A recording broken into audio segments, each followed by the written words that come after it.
Hey everybody, this week's video is going to be a little bit different from normal.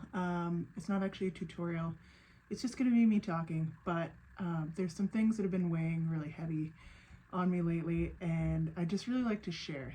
I feel like these days I'm seeing a lot of leather crafters packing it in, giving up, selling their things. I'm hearing a lot of the same story. Sales are down, things are hard, people aren't buying. And it's understandable. We're in a recession right now. The craft got very oversaturated during COVID, so there's a lot of competition. There's a lot of people out there, people selling things for a lot less than, a lot of makers can produce them for, as I'm sure a lot of you know. And I would just like to share a little bit of my own experience and failures in hopes that maybe it saves some of you too. So to kick things off, I'm going to kind of start with a little bit of an introduction. So my name's Melissa. My friends all call me Turbo. I've been known as Dad Hands. More so for the last 3 years. I actually started this business back in 2014 or 15, I believe. I'd been living in Vancouver. I bought all my stuff off an old biker that was retiring his business, and I tried to give it a go, but I was living in a very expensive city. I had 3 very heavy jobs and I had to pay rent. So eventually Dad Hands just kind of took a little bit of a backseat to, more of a more secure, more paid jobs. And it also, YouTube didn't exist back then as far as leathercraft goes. I had to figure out how to set all my snaps myself. There was no patterns, it was a lot of me messing around with cardstock and stuff, and it was fun. I had a lot of fun doing it, but it was just like I said, something that had to take a little bit of a pause, and I kind of kept the page going, I kept the brand. I didn't fully fold it, and back in at the end of 2020, I decided it was time to give it another go.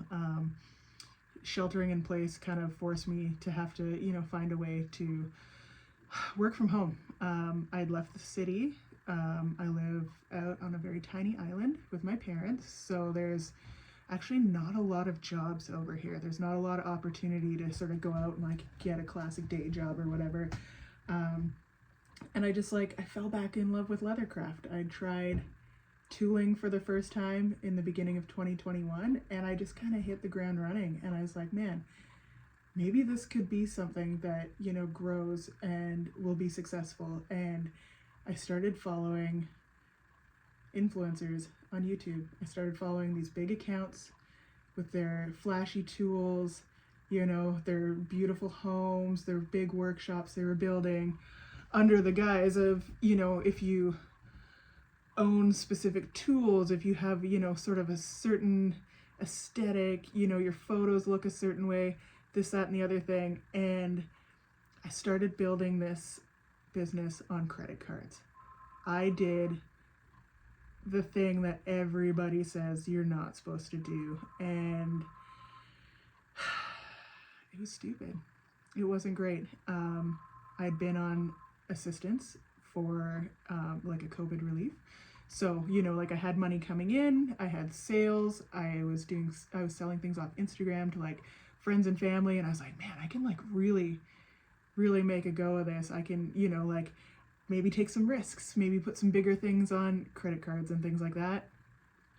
And 3 years later, I'm still paying for them. And I really want to drive home that fancy tools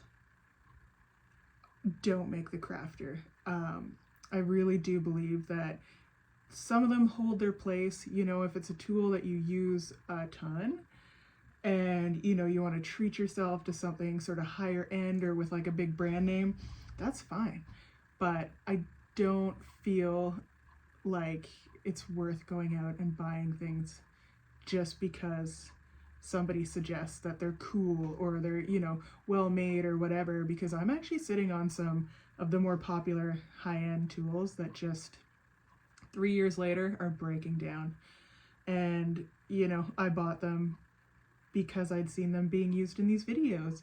And my kind of takeaway on it is, chances are if somebody's description is full of Amazon links, chances are, maybe it's not necessarily the love of that tool, more so as like the love of the financial gain that they get when you buy that tool. I will always be very transparent about affiliate links and things like that, and I will personally never recommend something that I wouldn't use. I've tried and tested a lot of things on my own dollar, and I would just really, really love, to be that person that helps crafters save money. And so that's why I'm trying to put out more videos on little sort of like cost-cutting things that people can look into. I haven't started. I've always bought a lot of supplies and consumables and things at dollar stores. There's all kinds of tools that aren't specifically made for leathercraft that work just as well in leathercraft and cost a lot less money. But yeah, so I don't know. I'm gonna try really hard not to ramble. I'm totally a rambler. I'll probably end up cutting a bunch of this out, or maybe I'll just post the whole thing. Anyways, enough of that aside. I don't think it's talked enough about how, social media, Instagram, Facebook, whatever, things like that, the things that are posted on it are the things people want us to see. It's highly curated, it's highly edited. I do it, everybody does it. People don't like sharing failures, and they want you to think that it's sustainable to build a business off of, high-end clients and collectors and things like that. And they exist, but they don't exist everywhere. And I really think it's important to build and scale your business in a way that's sustainable versus, latching on to trends and things like that, having like a really great 6 months, and then 6 months later, when it comes time to keep going, just having nowhere to go. I think it's really important to build a really strong following. There's actually like a really great article that Eric from Quarter sent me at one point, and I'll link it down below. Actually, it's called 1000 True Fans, and it's an essay, and it was written years ago. I think it was like even 10 to 15 years ago, but it still holds true now, and especially more than ever when we're seeing, accounts with big numbers. Personally, on Instagram, I have over 10,000 followers. That doesn't mean shit. It doesn't mean sales. It doesn't mean support. Like there are a lot of people that I'm very grateful for, that I really hold close, that are always, commenting, sharing, things like that. And that's what this essay dives into, that it's better to have 1,000 true fans than it is to have tens of thousands that, just don't support. They're just following you because they like your content, whatever. It's really important to like take that time with the few that you do have, and make sure you're helping them out, you're making cool things for them, you're showing your appreciation. And it's been something that's been, fairly helpful. I've had a few drops lately where they've been complete failures. I've made dozens of pieces and only sold a few, but those few that did sell were to people that were returning clients. And like I said, it's good to try to focus on them and, show your appreciation, find out what they want. If you're having a hard time selling things on your website, like your drops just aren't hitting or whatever else, get back into customs, find out what they need, find out what you actually like making too. I really think it's important to try new things, but also stay true to your own vision. I mean, the last couple of years I've kind of stepped away from, I was always doing like weird and wacky tooling and stuff, and then I got more into like florals and nice sort of soft things, and they were really pretty and fun to do, but they weren't suited for the audience that I had built. So like they fell short, and it was disheartening and it hurt a little bit, but that's business, anytime you're operating a small business, you've got to expect to spend the first few years struggling. And that's what I'm doing. I'm struggling. I'm struggling real hard. And it's getting to the point where it's coming time to, make some big choices. And one of my choices is I want to be putting more time into this YouTube channel and, helping other crafters and coming up with patterns and things like that. I've noticed that a lot of my audience has shifted to fellow leather crafters. So I have to in turn shift my business to match that. And that's something, if you follow Eric from Quarter, he's said as well too. He did it years ago when he started his YouTube channel. He's very open and transparent about it. And he's, one of the bigger accounts. And it's not just because we have a friendship and we work together. He was one of the people, when I realized what was going on and, mindlessly spending on tools I didn't need or flashy leathers that weren't going to sell, things like that. He was the one educator. When I found him, I was like, oh wow, this person cares about other leather crafters. They make their patterns accessible. Eric and Kaylina's patterns were always so affordable, and they still are.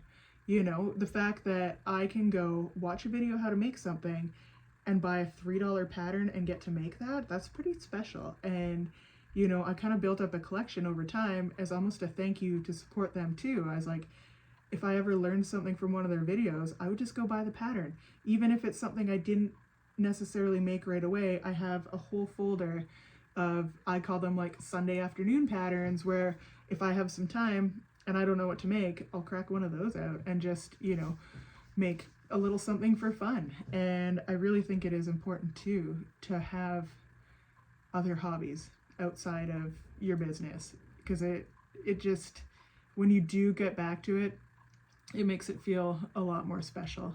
I spent this past, 2022, I was working 12 to 16 hours a day every single day without a break. And my profit for the year was very sad. It's so low, but at the time, on the same hand, I did make a small profit running my own business, but it definitely isn't something that's, sustainable or that I could ever live off of if I was, paying a ton of rent or groceries, bills, things like that. I'm very, very fortunate in that my overhead is extremely low. So, the only thing I'm really spending money on is supplies and tools. And I'm still putting back into that about 75% of what I'm bringing in. So, a little bit of it lies on me to, kind of reorganize things. And this winter, I'm actually going in for surgery. So I'm going to be taking a bunch of time off. I've closed my books for winter, the busiest time of year. But, sometimes you have to look after your health too. And in that time, I will be taking a lot of time to reorganize, to sort of rebrand the business, come up with some contractual agreements for things like customs, and really sit down with my numbers and, work out formulas for pricing and things like that, because I've always kind of just flown by the seat of my pants and been like, this seems like it should cost this much, and maybe not made enough, to support selling that product for that little, because you also do have to take into consideration shipping, website hosting, things like that. I don't need to get into it right now. I can definitely get into it later. Or, Quarters also shared tons of videos about building your business and finances and things like that. But, I will obviously share as time goes on, and I do hopefully find a way to make this all work. But, understand that failure is okay, and you never know. You just never know what somebody else is going through based on their social media presence. Like I said, big numbers, they don't mean anything. The thing that does matter the most is that you like what you're doing, you can do it in a sustainable way, and you can build your business properly. Don't do it on credit cards. Don't buy things because people say that they're cool or, they're the hot thing of the moment. don't do it. You know, do it in a way that makes sense for you.